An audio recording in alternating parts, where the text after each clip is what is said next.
Hey now, I'm Whit with my full review of the first stage Shoal Deep, a 300-meter diver that was recently fully funded on Kickstarter and now available for pre-orders on their website. I'll tell you all the details next on Watch Whit. Sorry for the gloves. I've got my hands all beat up. I am nowhere near a hand model today, so it was best to just cover them up so that you're not distracted from the watch. So yeah, this was fully funded on Kickstarter and now available on pre-orders on their website. I'll leave a link down below. So this 300-meter diver is 42.5 millimeters in diameter, 46 millimeters lug to lug. You've got a thickness of 13.8 millimeters, 22 millimeter lug openings. And it weighs 182 grams on the supplied bracelet, but missing a few links. So in case you didn't recognize the case shape, which is a little bit hidden with this DLC blackout version, and that bezel design, this is definitely inspired by the Seiko SKX. And of course this partnership is between Second Hour Watches and Jack Hypoxia, who is quite popular with modding Seikos. So it's only appropriate that their first watch together would be something of this design cue. You've got applied markers on this oil press dial, and these are diamond cut hands inspired by the Seiko Marine Master actually, but what they've done is they've broken up the loom section there into two parts to kind of just add another little distinction, and they eliminated the overhang on the opposite side of each hand, so there's no counterbalance, if you will. This is a 120 click unidirectional bezel, and the insert on this watch featured here in the video is a 12-hour bezel insert. They also have it available in a dive time bezel insert. You're looking at a double dome sapphire crystal with 6 layers of anti-reflective coating, and it's got a nice blue hue to it. You can see, oh, there we go. See that ring around the outside there? That's where you really see that blue. This is running the Miyota 9039 no-date automatic movement, beats at 28,800 vibrations per hour, 4 hertz movement. It's got a stated accuracy of -10 to +30 seconds per day. I clocked this one over 34 days, and it came in at -0.9 seconds per day. Pretty accurate, huh? And that was with mixed use, wearing it and not wearing it. It has 24 joules, hacking and hand winding, and it's got about a 42-hour power reserve. So again, this color variant is the DLC Blackout Diamond Like Carbon, is what the DLC stands for. And you can see the DLC is applied to the stainless steel 316L stainless steel case and bracelet all throughout, plus the bezel. So this also comes in a traditional 316L stainless steel finish as well. This has a beads of rice bracelet that is more of that satin finish on the top side and a little bit of high polish you see there on the sides of the links. You've got female end links as well, so the drape down is immediate, and those are solid end links.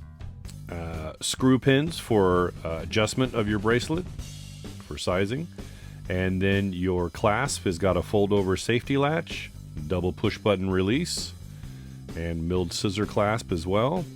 6 levels of micro adjust. The case bag features their shark shoal pattern, say that 3 times fast, and gives you a little bit of the specs around the outside edge.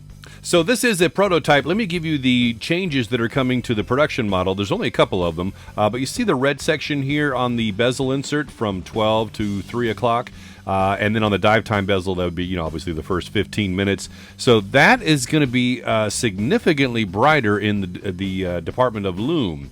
They have 8 layers of grade A Swiss BGW9 Super Luminova on the handset, indices, and all around the bezel, except for the red dashes there.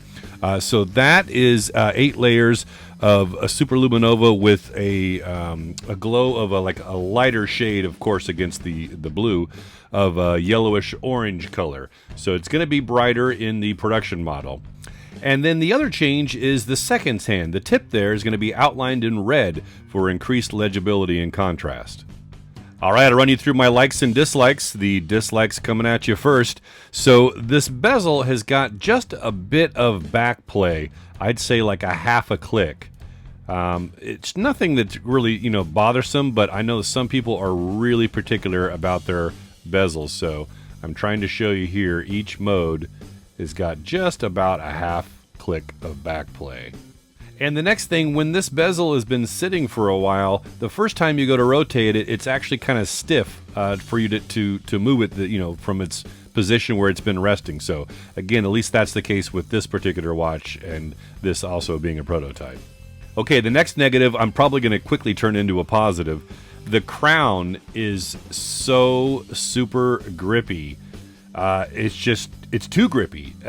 It will actually kind of peel off some of your skin. Not in the regard like, tear off your skin. But when I first got this watch from the previous reviewer, I noticed that the crown looked dirty.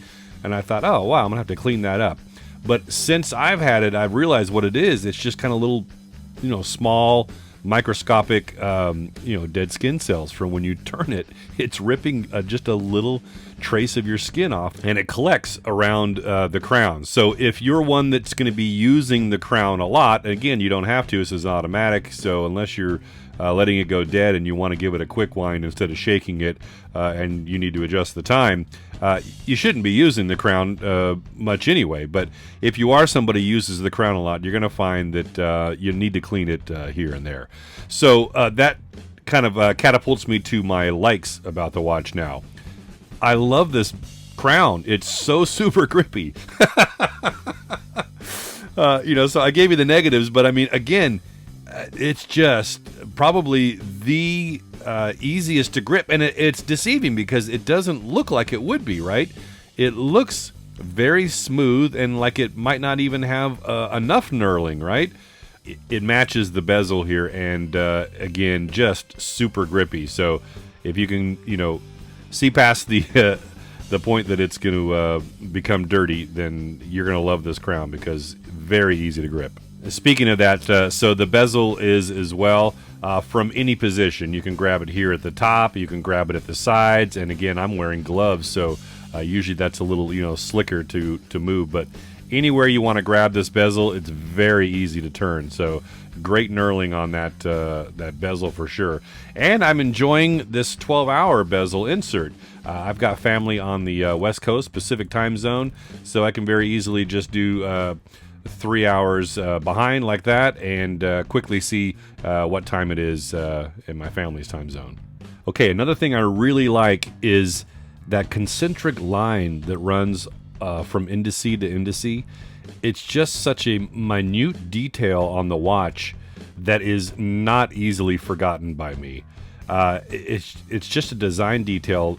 I mean, if that weren't there, the dial would look very plain. But it's just so that small, thin line just ties everything together, and it's just a great balance. I mean, one of the most beautiful dial designs I've seen. Another thing I want to rave about is the DLC coating on this watch, the Diamond Light Carbon. It is just a beautiful finish.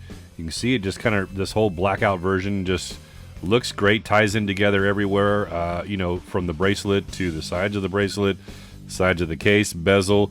Looks great and increases the hardness to 5,000 Vickers. So this is definitely a durable watch.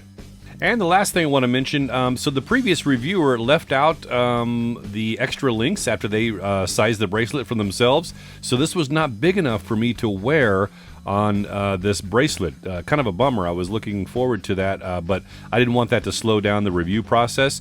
And they included an FKM strap, which was available as an add-on on their Kickstarter campaign. So I wore it on that, as you see in most of the photos and video here. And I gotta tell you, it's very comfortable. It's a great match to this watch head. And so if that's available to you during this pre-sale time, or even when the watch goes to just full retail, I would definitely recommend picking up one of those. All right, so where are we at now with you getting this watch? So 122 backers on the Kickstarter campaign have made this thing successful to where now it's in the pre-order stage.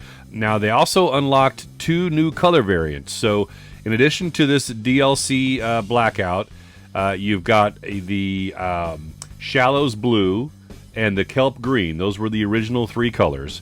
Now there's also a sleek gunmetal and a dynamic orange, and both of those are available in either case and bracelet finish, the steel or DLC. and either bezel insert, the dive or 12-hour bezel. And what's included is one Shoal Deep on the bracelet, a zip-up hard case, a screwdriver and spring bar tool, and your warranty card. Pre-orders for the watch are available on the First Stage website, which I'll leave a link to down below in the description, and that's available now. So the steel finish will be $474 US, and the DLC variants are $490 US. This is an Australian microbrand, so you have to remember their prices are set in Australian dollars and then it's converted to US currency. So the prices may fluctuate just a little due to currency conversion rates. So that's the Shoal Deep from First Stage Watches. Leave your comments down below and hit the like button if you enjoyed this video. Love to have you along as a subscriber as well if you're not already. That way you can see more watches I have to show you. I'll catch you in the next video. I'm Whit with so many watches, so little time and money.